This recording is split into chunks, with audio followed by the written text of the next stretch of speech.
कान खोल के सुनने के एनआरओ नहीं मिलने लगा। किसी करप्ट आदमी को मैं नहीं छोड़ने लगा। मैं ये अवाम से वादा करके आया था कि मैं इस मुल्क में करप्ट लोगों को जेलों में डालूंगा। कान खोलकर सुन लो, कोई एनआरओ नहीं मिलेगा, हर करप्ट हुक्मरान जेल जाएगा। वजीर आजम इमरान खान ने खबरदार कर दिया, कहा जमहूरियत बचाने का बहाना बनाकर आज सब एक हो गए। ये चाहते हैं दबाव डालकर एनआरओ ले लें, गलत फहमी में ना रहें, धरना देना है तो कंटेनर हम देंगे। वजीर आजम ने फिर ऑफर दे दी। हमें एक जबरदस्त पैकेज मिल गया सऊदी अरेबिया से, उनका शुक्रिया अदा करते हैं, और उस पैकेज की वजह से हमारे ऊपर बोझ उतर गया। इंशाअल्लाह अब हमें उम्मीद यह है कि IMF से हम जब कर्जा लेंगे भी तो वो हमें इतना ज्यादा हमारे ऊपर बोझ नहीं पड़ेगा। मुबारक हो कौम के लिए बड़ी खुशखबरी, हमें सऊदी अरब से जबरदस्त पैकेज मिल गया। वजीर आजम इमरान खान कहते हैं बोझ उतर गया, अब IMF के पास जाने से अवाम पर ज्यादा बोझ नहीं पड़ेगा। सऊदी पैकेज से दबाव कम हो गया।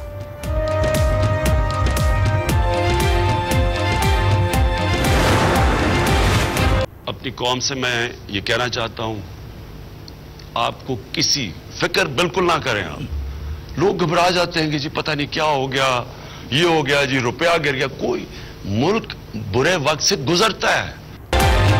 कौम बेफिक्र रहे, डरने की बात नहीं, मुल्क अक्सर मुश्किल हालात से गुजरता है। वजीर आजम इमरान खान का खिताब, कहा माजी के हुक्मरानों की वजह से मुल्क पर गर्दिशी कर्जा 12,000 अरब रुपए हो गया। हुकूमत में आते ही कर्जों की वापसी का बोझ बढ़ गया। इस वक्त हर इदारा नुकसान में है। 50 लाख घर बनाएंगे, हाउसिंग स्कीम में गैर मुल्की सरमायाकारी लाएंगे। हमने 50 लाख घर बनाने हैं पाकिस्तान में। यह हमारा सबसे बड़ा इनिशिएटिव है। इससे डायरेक्टली 40 इंडस्ट्रीज इससे उठ जाएंगी साथ साथ। हमारे बहुत से बाहर पाकिस्तानी कंस्ट्रक्शन के अंदर एक्सपर्ट्स हैं, वो वापस आ सकेंगे, फॉरेन इन्वेस्टमेंट लेके आएंगे इंशाल्लाह हाउसिंग के। गैर मुल्की जंग नहीं लड़ेंगे, मुस्लिम ममालिक के सालिस बनेंगे। वज़ीर आज़म इमरान खान ने साफ कह दिया। कौम से खिताब में कहा कोशिश है कि यमन की लड़ाई में भी सालिस का किरदार अदा करें। 12 अरब डॉलर हमारे पास आ गए, 12,000 मिलियन डॉलर, जो कभी किसी भी हुकूमत को नहीं मिले। बहुत अच्छी, बहुत अच्छी बात है। हुकूमत को सऊदी अरब से 6 अरब डॉलर का पैकेज भी मिला तो ये शानदार पैकेज है। नून लीगी रहनुमा मुसद्दिक मलिक की आज न्यूज के प्रोग्राम फैसला आपका में गुफ्तगू। IMF के पास जाएंगे या नहीं सवाल उठा दिया। मुस्लिम ममालिक के दरमियान सालिसे के खदोखाल भी पूछ लिए। सऊदी अरब ने 6 अरब डॉलर से जायद का पैकेज बगैर किसी शर्त के दिया। 12 अरब डॉलर के खिलाफ पूरा करने के लिए IMF के पास जाना ही पड़ेगा। वजीर खारजा शाह महमूद कुरैशी ने सच बता दिया, कहा IMF कड़ी शराइत लगाएगा।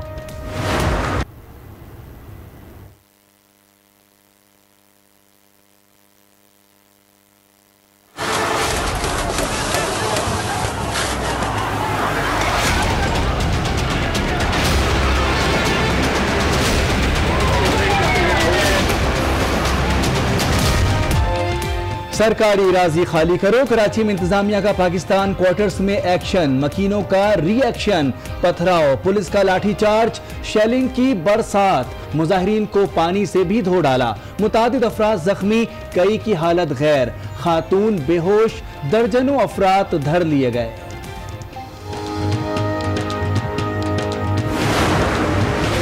पाकिस्तान क्वार्टर्स ऑपरेशन के दौरान हंगामा, चीफ जस्टिस ने नोटिस ले लिया। ऑपरेशन 3 माह के लिए मुअख्खर। गवर्नर सिंध इमरान इस्माइल का इजहार तशक्कुर, मकीनों से मसले का मुतबादिल हल पूछ लिया। मेरी चीफ जस्टिस साहब से बात हुई, उन्होंने इस मामले पर 3 महीने के लिए मौखर किया है। इसको कोशिश की जाए कि किसी अफ़ाम व तफ़हीम के साथ हल किया जाए। पाकिस्तान क्वार्टर्स को खाली कराने पर MQM भड़क उठी। फैसल सब्जवारी कहते हैं शेलिंग करने वालों को शर्म आनी चाहिए। आमिर खान ने गिरफ्तार मुजाहिरीन की रिहाई का मुतालबा कर दिया। कहा मुल्क में हजारों कच्ची आबादियां हैं, हुक्मरानों को सिर्फ कराची ही नजर आता है। जब आप 50 लाख घर बना सकते हैं तो ये चंद 100 घर जो है ये क्या इनको नहीं दिए जा सकते? हमारी माओ बहनों पे, हमारी खवातीन पर आकर शेल चला रही है। इनको कच्ची आबादियां नजर नहीं आती। आईजी से इनको शर्म आनी चाहिए, वजारत दाखिला के एहलकारों को शर्म आनी चाहिए। पाकिस्तान क्वार्टर्स के मामले पर वफाक और सिंध आमने सामने। वज़ीर आला ने मलबा मरकजी हुकूमत पर डाल दिया। कहते हैं पाकिस्तान क्वार्टर्स वफाक की मिल्कियत है, सिंध हुकूमत की नहीं। वफाक को मुतासरीन के लिए मुतबादिल बंदोबस्त करना चाहिए। गिरफ्तार मकीरों को रिहा किया जाए, वज़ीर आला का हुक्म। कराची की बेहतरी के लिए सबको साथ लेकर चलेंगे। खुर्रम शेर जमान की मीडिया से गुफ्तगू। कहा शहर की जिम्मेदारी तहरीक इंसाफ ने उठाई है, मसाइल हल करने में सबसे आगे होंगे। 50 लाख मकान बनाने की बात करें, 5000 मकानों के 5000 खानदानों को बेघर किया जा रहा है बगैर मुतबादिल दिए। हुकूमत पॉलिसी दे, हुकूमत फैसला करें। हुकूमत की पॉलिसी के बगैर ये एक्शन कैसे हो रहा है? पाकिस्तान क्वार्टर्स को खाली कराने का मामला, फारूक सत्तार का इजहार मजम्मत। लाठी चार्ज के दौरान रहनुमा एमक्यूएम का अनोखा अंदाज, पुलिस के पीछे खड़े होकर हाथापाई के मनाजिर देखते रहे।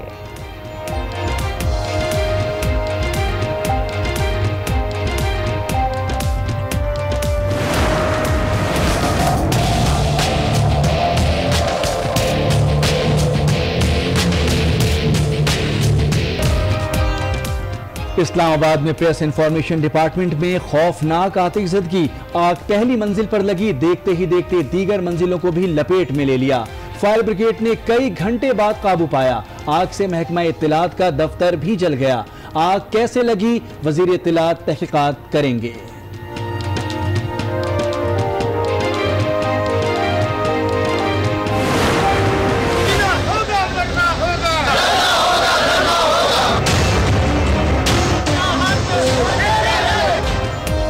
इस्लामाबाद का डी चौक खैमों का इलाका बन गया। यूटिलिटी स्टोर मुलाजिमीन का धरना तीसरे रोज भी जारी।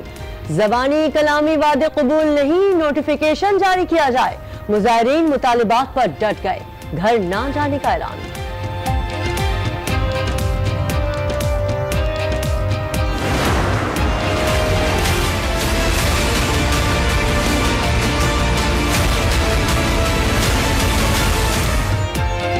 कराची में नर्सिंग स्टाफ मुतालबात पर अड़ गए।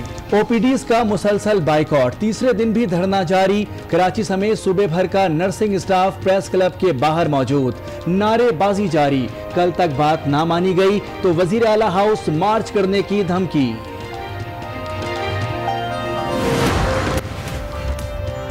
इवेंफिल रेफरेंस में सजा मुअत्तली के खिलाफ नैब की अपील सुप्रीम कोर्ट में मंजूर। नवाज शरीफ और मरियम नवाज को नोटिस जारी, 6 नवंबर को बुला लिया। कभी सजा मुअत्तली का फैसला 43 सफाहत का सुना है? किसी सियाने से पूछे, ढूंढ लाए। चीफ जस्टिस के रिमार्क्स।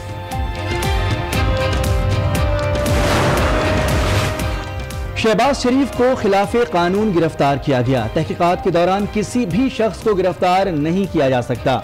लाहौर हाईकोर्ट में सदर नून लीग की जमानत की दरखास्त, अदालत उज़्मा ने नाकाबिले समाअत करार देकर दरखास्त मुस्तरद कर दी।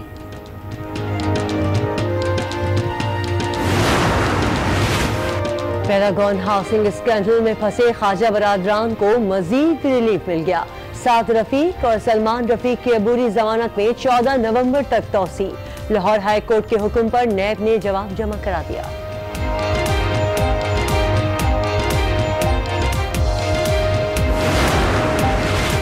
पाकिस्तान खुश्क हो रहा है, कोई हुकूमती नुमाइंदा आबी कॉन्फ्रेंस में नहीं आया। जेर जमीन पानी फरोख्त केस में चीफ जस्टिस के रिमार्क्स। कहा मिनरल वाटर बेचने वालों का 50 और 75 पैसे निर्ख कबूल नहीं। सूबाई चीफ सेक्रेटरीज को तलब कर लिया।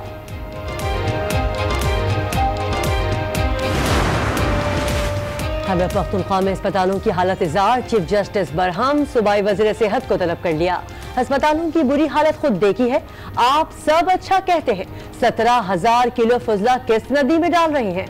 सेक्रेटरी हेल्थ से सवाल, 15 रोज में रिपोर्ट मांग ली।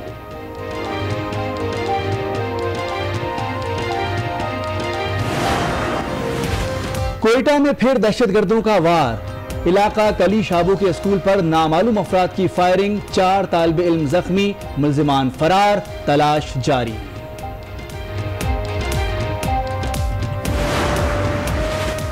अमेरिका ने फिर डू मोर का मुतालबा कर दिया। पाकिस्तान में दहशतगर्दों के महफूज ठिकाने नहीं होंगे, उम्मीद है अहदाफ हासिल किए जाएंगे। वजीर खारजा माइक पोम्पियो की प्रेस कॉन्फ्रेंस। अमेरिका में साबिक सुदूर निशाने पर साबिक अमेरिकी सदर बाराक ओबामा और बिल क्लिंटन की रिहाइशगाहों से बम बरामद। साबिक रहनुमाओं के घरों पर मुश्तबा पैकेट्स भेजे गए थे। खोलने पर धमाका खेज मवाद निकला। अमेरिकी मीडिया सिक्योरिटी इदारों ने तहकीकात शुरू कर दी। मकबूजा कश्मीर में भारतीय फौज की दहशतगर्दी जारी। श्रीनगर के इलाके नौगाम का मुहासरा। फायरिंग से 2 अफराद शहीद हो गए। तालीमी इदारे बंद, इंटरनेट सर्विस मुअत्तल। हुर्रियत बचाने का बहाना बनाकर सब एक हो गए। ये चाहते हैं कि दबाव डालकर एनआरओ ले लेंगे तो ये गलत फहमी में ना रहे। एहतजाज करें, धरना दें, कंटेनर हम देंगे।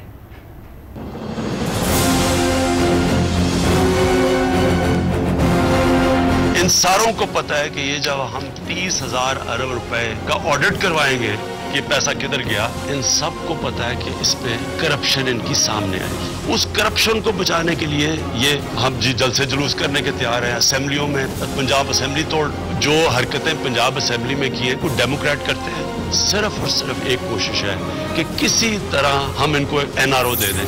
जनरल मुशर्रफ ने दोनों जमातों के लीडर्स को एनआरओ दिए। अब कोशिश ये है कि प्रेशर डाल के हमारे से एनआरओ लें। मैं इनको पैगाम देना चाहता हूँ, आप सब कान खोल के सुन लें। आपने सड़कों पे आना है, हम आपको कंटेनर देने के लिए तैयार हैं। बुशा का के वहाँ डी चौक में कंटेनर लगा लें, हम बल्कि आपको खाना भी पहुँचा देंगे। आपने असेंबलियों में करना है जो भी खुल के करें, जो मर्जी आपने करना है आप कर लें। कान खोल के सुन लें कि एनआरओ नहीं मैंने लगा, किसी करप्ट आदमी को मैं नहीं छोड़ने लगा। मैं ये अवाम से वादा करके आया था कि मैं इस मुल्क में करप्ट लोगों को जेलों में डालूंगा। वज़ीर आज़म ने करप्ट अफराद को खबरदार तो किया ही, साथ ही कौम को खुशखबरी भी सुनाई। उन्होंने कहा कि सऊदी अरब से जबरदस्त पैकेज मिल गया, मईशत पर एक बड़ा बोझ उतर गया। अब IMF के पास जाने से अवाम पर ज्यादा बोझ नहीं पड़ेगा। दीगर 2 दोस्त ममालिक से भी बातचीत जारी है, वहां से भी जल्द ऐसा ही पैकेज मिलने की उम्मीद है। मेरे पाकिस्तानियों, आपको खुशखबरी सुनाता हूँ। कोशिश कर रहे थे काफी दिनों की, अल्लाह का शुक्र अदा ये करता हूँ कि हम जो कोशिश कर रहे थे, हमें एक जबरदस्त पैकेज मिल गया सऊदी अरेबिया से। उनका शुक्रिया अदा करते हैं और उस पैकेज की वजह से हमारे ऊपर बोझ उतर गया। या हम सीधा IMF के पास चले जाते हैं। अगर हम IMF से ज्यादा कर्जा लेते उसका नुकसान हमारी पब्लिक को होना था। IMF जब ज्यादा पैसे आपको कर्जा देते हैं वो शराइत ऐसे लगा देती है जिससे आवाम को तकलीफ पहुंचती है, महंगाई हो जाती है। आगे महंगाई है, जो पुराने कर्जे लिए हुए हैं इतनी देर के, उसका ही प्रेशर है आवाम के ऊपर। मुझे पूरा एहसास है कि आज आवाम के ऊपर क्या गुजर रही है। तो अगर हम सीधा ही IMF के ऊपर चले जाते, इनकी कर्जों की किस्तें अदा करने की जो ये पिछली हुकूमतों ने लिए हुए हैं, तो और मजीद आवाम पे बोझ पड़ जाना था। इसलिए कोशिश कर रहे थे कि जो हमारे दोस्त ममालिक हैं उनसे कर्जे लें और कम से कम हम IMF से कर्जा लें। शुक्र है उसमें हम कामयाब हुए। सऊदी अरेबिया से एक जबरदस्त पैकेज मिल गया हमें और उसकी वजह से इंशाअल्लाह अब हमें उम्मीद ये है कि IMF से हम जब कर्जा लेंगे भी तो वो हमें इतना ज्यादा हमारे पर बोझ नहीं पड़ेगा। इंशाअल्लाह ये वो मुल्क होगा और ये है मेरी विजन। ज्यादा दूर नहीं है वो वक्त कि हम इंशाल्लाह लोगों को कर्जे दिया करेंगे बजाय हम लोगों से जाके कर्जे मांगे अपने मुल्क के। इंशाल्लाह आने वाले दिनों में आपको और भी खुशखबरी सुनाऊंगा। हमारी और भी 2 ममालिक से बात हो रही है और इंशाल्लाह उनसे हमें इसी तरह का पैकेज हम एक्सपेक्ट कर रहे हैं। वज़ीर आज़म ने अपने खिताब में यह भी वाज़ेह कर दिया कि गैर मुल्की जंग नहीं लड़ेंगे बल्कि मुस्लिम ममालिक के दरमियान सालिस बनेंगे। कोशिश है कि यमन की लड़ाई में भी सालिस का किरदार अदा करें। हम कोशिश कर रहे थे कि हम किसी तरह सालिस का किरदार अदा करें। ये जो यमन में लड़ाई हो रही है जिससे सारी मुसलमान दुनिया को तकलीफ है, तो हम अब पूरी कोशिश कर रहे हैं कि हम अब से सालिस का किरदार अदा कर रहे हैं 2 मुल्कों में ये लड़ाई खत्म करने की। और इंशाअल्लाह मैं आपको ये यकीन दिलाता हूँ कि मेरी पूरी कोशिश होगी कि पाकिस्तान एक ऐसा मुल्क है जो ये सारे इलाकों के अंदर जो ये झड़पें हो रही हैं आपस में, हम इंशाअल्लाह कोशिश करेंगे कि हम मुसलमान मुल्कों को इकट्ठा करें। वज़ीर ख़ारजा शाह महमूद कुरैशी कहते हैं कि सऊदी अरब ने 6 अरब डॉलर से ज़ायद का पैकेज बगैर किसी शर्त के दिया है, ताहम 12 अरब डॉलर्स के खला को पूरा करने के लिए IMF के पास जाना ही पड़ेगा, जो कड़ी शराइत आयद करेगा। सऊदी अरब ने 6.2 अरब डॉलर्स का पैकेज दिया, लेकिन कोई शर्त आयद नहीं की। तब 12 अरब डॉलर्स का गैप पूरा करने के लिए IMF के पास तो जाना ही पड़ेगा। वजीर खारजा शाह महमूद कुरैशी ने सहाफियों से गैर रस्मी गुफ्तगू में साफ साफ बता दिया। शाह महमूद कुरैशी ने कहा कि IMF कर्ज के लिए कड़ी शराइत लगाएगा, लेकिन अब सऊदी अरब 3 अरब डॉलर्स स्टेट बैंक के पास डिपॉजिट करेगा। हमें 3 साल के लिए मौखर अदायगियों पर तेल मिलेगा। इस तरह 3.2 अरब डॉलर्स का रिलीफ मिलता है। वजीर खारजा ने मजीद कहा कि सऊदी अरब पाकिस्तान में नई ऑयल रिफाइनरी भी लगाएगा। वीजा फीस 3000 रियाल से 300 रियाल पर लाने के लिए भी बातचीत हो रही है। मुस्लिम लीग नून ने भी मौजूदा हुकूमत के इक़दाम की तायद कर दी। आज न्यूज़ के प्रोग्राम फैसला आपका में गुफ्तगू करते हुए मुसद्दिक मलिक का कहना था कि अगर हुकूमत को सऊदी अरब से 6 अरब डॉलर्स का पैकेज मिला है तो ये शानदार पैकेज है, पर क्या अब भी हुकूमत IMF के पास जाएगी? उनका कहना था कि हुकूमत को ये भी बताना चाहिए कि मुस्लिम ममालिक के दरमियान सालिसी के खदोखाल क्या होंगे। हमारे ऊपर वो मजबूरियां नहीं हैं तो गरीब आदमी की रोटी अब महंगी करने का तो कोई जवाब नहीं रहा ना। पहले तो था कि हमने जाना था तो हमें ये सब कुछ करने की ज़रूरत थी, हमारे पास पैसे नहीं थे। अब तो 6 अरब या 12 अरब डॉलर हमारे पास आ गए, 12,000 मिलियन डॉलर, जो कभी किसी भी हुकूमत को नहीं मिले। बहुत अच्छी, बहुत अच्छी बात है। ठीक, चाहे वो जंग हमारा क्या हिस्सा होगा, हम किस तरह पार्टिसिपेट करेंगे, सालिसी किरदार जिसको कहा है वज़ीर आज़म साहब ने, उस सालिसी किरदार के खदोखाल क्या होंगे, वो ऑब्वियसली एक इंटरेस्ट है, एक दिफाई इंटरेस्ट है सऊदी अरेबिया का। हमारी बड़ी पुरानी लंबी रिवायत है सऊदी अरेबिया के साथ दिफाई उनकी रिलेशनशिप की। उसके ऊपर किस तरह से ये पैसे असरअंदाज होंगे, ये एक देखने सोचने समझने की बात है। एक और अहम खबर शामिल करेंगे। इक़्तिसादी राब्ता कमेटी ने बिजली की कीमतों में इजाफे की मंजूरी दे दी। इक़्तिसादी राब्ता कमेटी ने 300 रुपए यूनिट इस्तेमाल करने वाले घरेलू सारिफीन के लिए बिजली की कीमत में कोई इजाफा नहीं किया। अलबत्ता 300 यूनिट से ज़्यादा बिजली इस्तेमाल करने वालों के लिए बिजली 10% महंगी की गई है, जबकि ज़रई शोबे के लिए बिजली के नर्ख 10 रुपए 50 पैसे फी यूनिट से कम करके फी यूनिट 5 रुपए मुकर्रर कर दिए गए हैं।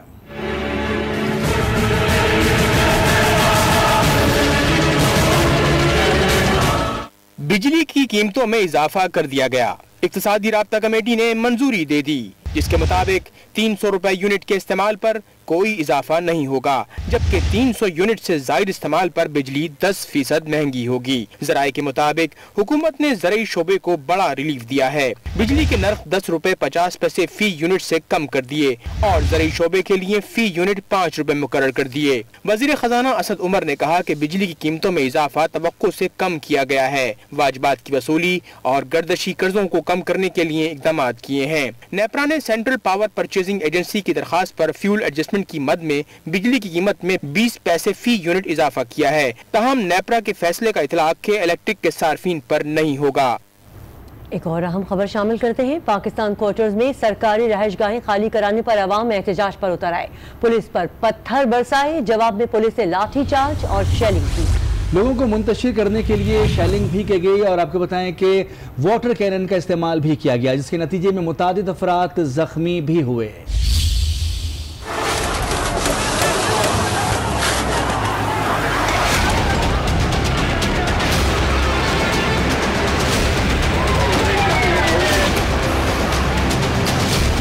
मैदाने जंग बना ये इलाका है कराची का पाकिस्तान क्वार्टर, जहां अदालती हुक्म पर इंतजामिया इलाका खाली कराने पहुंची।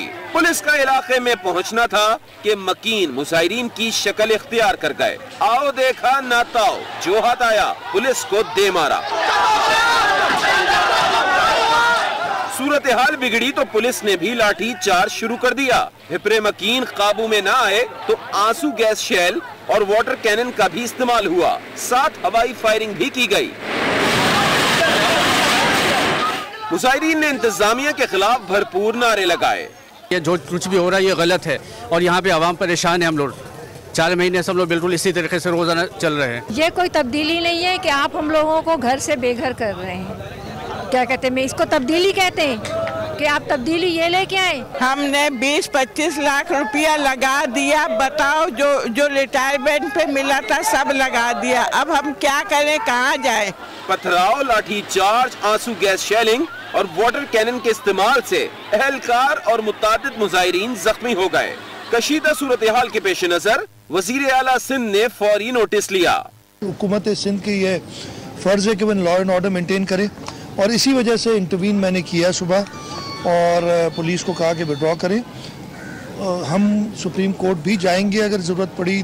चीफ जस्टिस ने भी पाकिस्तान क्वार्टर्स ऑपरेशन 3 माह के लिए मौखर करने की हिदायत कर दी। तहरीक इंसाफ के रहनुमा खुर्रम शेर जमान का कहना है कि पीटीआई कराची की बेहतरी के लिए सबको साथ लेकर चलेगी।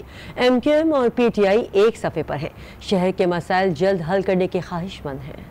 एमक्यूएम की क़यादत और पाकिस्तान तहरीक इंसाफ की क़यादत जो है बिल्कुल एक पेज के ऊपर है। एमक्यूएम हमारी इत्तेहादी है और हम कराची को एक रोशनियों का शहर देखना चाहते हैं। कराची को हमने तरक्की की राह के ऊपर आगे लेके जाना है। जो हालात कराची शहर के गुजरे हैं और जिस तरीके से कराची को इग्नोर किया गया है, अब हमारा मकसद यह है कि जब इस कराची को हमने ठीक करना है तो जितनी भी सियासी जमातें हम उनको ऑन बोर्ड लें। कराची शहर ने बड़े बुरे हालात देखे हैं और हम नहीं चाहते कि वापस जो है इस किस्म के मामलात के ऊपर जो है ये सियासत की जाए।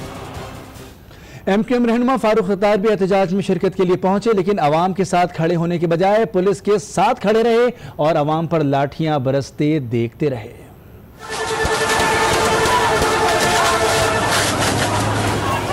पाकिस्तान क्वार्टर्स में फारूक सत्तार की हुई एंट्री।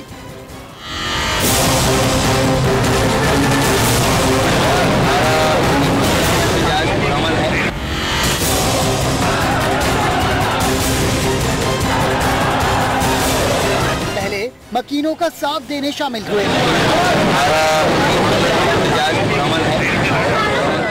लेकिन जब लाठी चार्ज शुरू हुआ तो फारूक भाई पुलिस के साथ बैठे दिखाई दिए।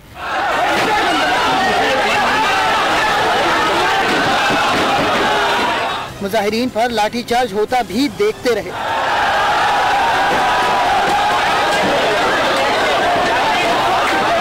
फारूक भाई एहतजाज करने वालों के साथ थे या इंतजामिया के साथ, इसका इल्म ना इंतजामिया को हुआ और ना आवाम को। तोड़फोड़, जलाओ घेराव, इश्तियाल अंगेजी। पाकिस्तान क्वार्टर में आज होने वाली कशीदा सूरत हाल के खिलाफ थाना सोल्जर बाजार में हंगामा आराई और जलाओ घेराव की दफात के तहत मुकदमा दर्ज कर लिया गया। मुकदमे में फारूक सत्तार समेत मुतादिद मुश्तइल अफराद को नामजद किया गया है। तोड़फोड़, जलाओ घेराव, इश्तियाल अंगेजी पाकिस्तान क्वार्टर में आज होने वाली कशीदा सूरत हाल देखने में आई, जिसके खिलाफ थाना सोल्जर बाजार में हंगामा आराई और जलाओ घेराव की दफात के तहत मुकदमा दर्ज कर लिया गया।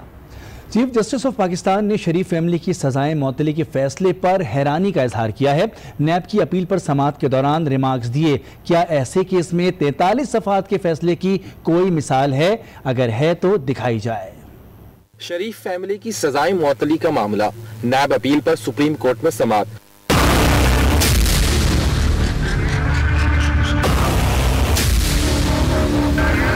चीफ जस्टिस ने इस्तफसार किया कि क्या पाकिस्तान में सजा मौतली में 43 सफ़हात पर मुश्तमिल फैसले की कोई मिसाल है? अगर है तो मुझे ऐसा फैसला तलाश करके दें। जिसमें नैब वकील ने अदालत को बताया कि सजा मौतली का फैसला 3 सफ़हात से ज्यादा का नहीं होता। चीफ जस्टिस ने रिमार्क दिए, किसी सियाने को कहें शायद वो सजा मौतली पर इतना लंबा फैसला ढूंढ दे। अदालत ने नवाज शरीफ और मरियम नवाज को नोटिस जारी करते हुए कैप्टन सफदर रिटायर्ड का मामला अगली समाअत पर देखने का हुक्म सुनाया। शहबाज शरीफ की दरख्वास्त जमानत नाकाबिल समाअत करार। लाहौर हाई कोर्ट ने दरख्वास्त मुस्तरद करते हुए फैसला सुना दिया। मुस्लिम लीग नून के सदर शहबाज शरीफ की जमानत के लिए लॉयर्स फाउंडेशन फॉर जस्टिस की जानिब से दरख्वास्त दायर की गई थी, जिसमें मौक़िफ़ इख्तियार किया गया कि नैब की जानिब से तहकीकात के लिए शहबाज शरीफ को गिरफ्तार करना आइन के आर्टिकल 9 की खिलाफ वर्जी है। लाहौर हाई कोर्ट ने साबिक वफाकी वजीर ख्वाजा साद रफीक और साबिक सूबाई वजीर सलमान रफीक की अबूरी जमानत में 14 नवंबर तक तोसी कर दी। अदालत ने हुक्म दिया है कि अगर नैब ने गिरफ्तार करना है तो पहले मुकम्मल जुर्म बताया जाए। अदालत के बाहर मीडिया से गुफ्तगू में ख्वाजा साद रफीक का कहना था कि हम एहतसाब के लिए तैयार हैं, मगर इसे इंतकामी कार्रवाई नहीं बनना चाहिए। सिर्फ इंतकामी कार्रवाइयाँ की जा रही हैं और मुझे बहुत अफसोस से कहना पड़ता है कि वज़ीर आज़म पाकिस्तान और उनकी काबीना के अरकान इसमें मुलव्वस हैं। बाज़ लोगों की वजह से पाकिस्तान का निज़ाम अदल इम्तहान में पड़ चुका है। मैं ये समझता हूँ कि अगर ये रविश जारी रही तो पाकिस्तान को